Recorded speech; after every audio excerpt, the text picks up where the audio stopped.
Há muito que Igor Shuvalov faz parte da cúpula política russa, o atual vice-primeiro-ministro, função que ocupa desde o executivo de Vladimir Putin, tem a seu cargo as políticas económicas e o orçamento federal.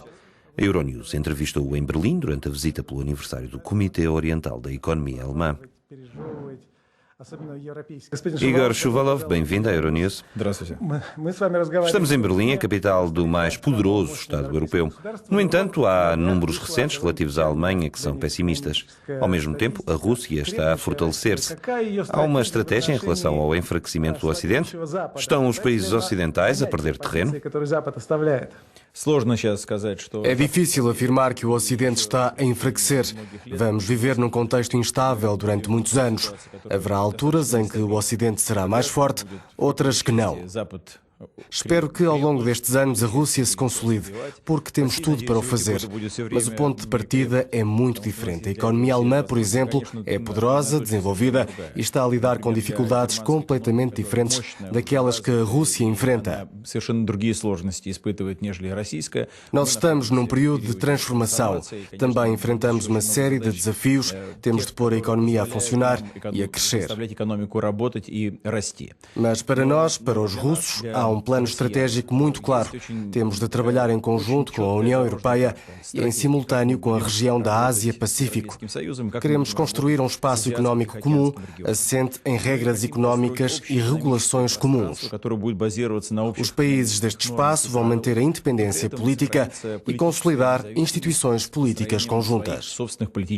Será como a União Europeia, sem a burocracia de Bruxelas. A Rússia, o Cazaquistão e a Bielorrússia já estão a construir este espaço económico comum. A partir de janeiro de 2015, vamos dar início à União Económica Euroasiática. Ao mesmo tempo, no contexto oriental, a Rússia vai arrancar com um programa de desenvolvimento muito sólido, promovendo as suas exportações e criando, com alguns Estados, uma zona de livre comércio. Concretamente, já estamos a iniciar negociações com o Vietnã. Dir-se-ia que a Rússia está cada vez mais atenta ao que se passa ao Oriente.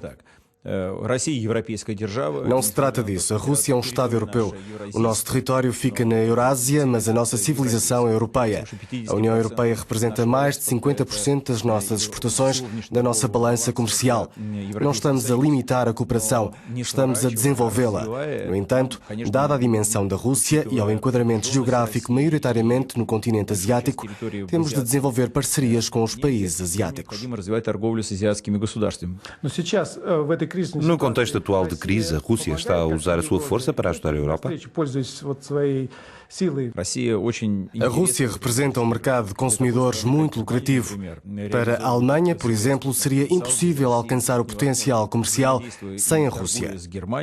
Ao interagir e negociar com a Alemanha, estamos a ajudá-la, assim como a União Europeia. As nossas reservas estrangeiras são, na maior parte, em euros. Portanto, não há dúvidas de que apoiamos o desenvolvimento da economia europeia em vários contextos, na cooperação entre Estados, entre governos e entre negócios. Chipre, que atualmente ocupa a presidência da União Europeia, solicitou um apoio financeiro específico. Vai responder a este pedido? Está em consideração no nosso Ministério das Finanças. Não temos fundos específicos para ajudar a economia europeia, mas temos abertura para avaliar esse pedido. Evidentemente, terá de ser com a cooperação de toda a União Europeia. Este tipo de problemas não pode ser resolvido só numa base bilateral no atual contexto económico. Nas grandes potências asiáticas, sobretudo na China, o Estado desempenha um papel predominante na economia. Isso é um problema para a Rússia? O controle do Estado fortalece ou enfraquece? Há uma espécie de capitalismo estatal? Nós não temos capitalismo estatal. Isso é um estereótipo. Estamos a privatizar bens do Estado, ações das nossas companhias.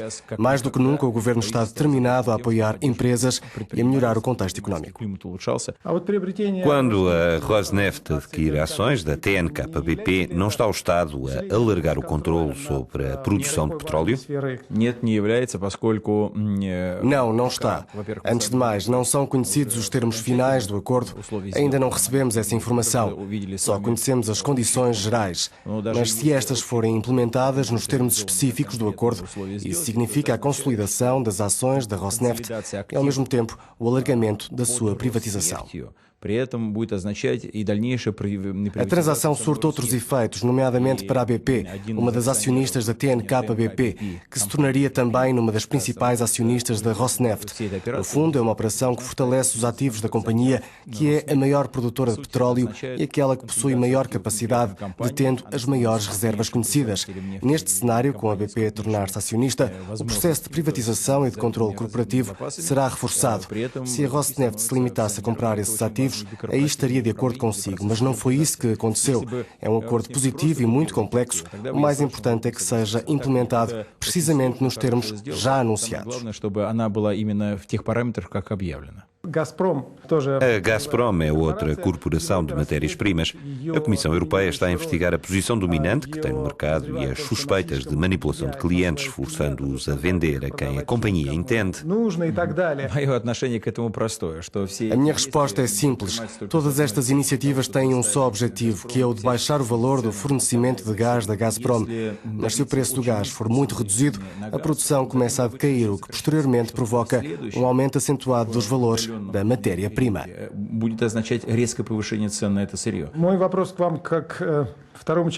Como figura do governo, nos últimos 12 anos teve Vladimir Putin como presidente e como primeiro-ministro. Agora, com Dmitry Medvedev, as coisas estão a mudar? Атмосфера и направление деятельности правительства. Claro que estão a mudar.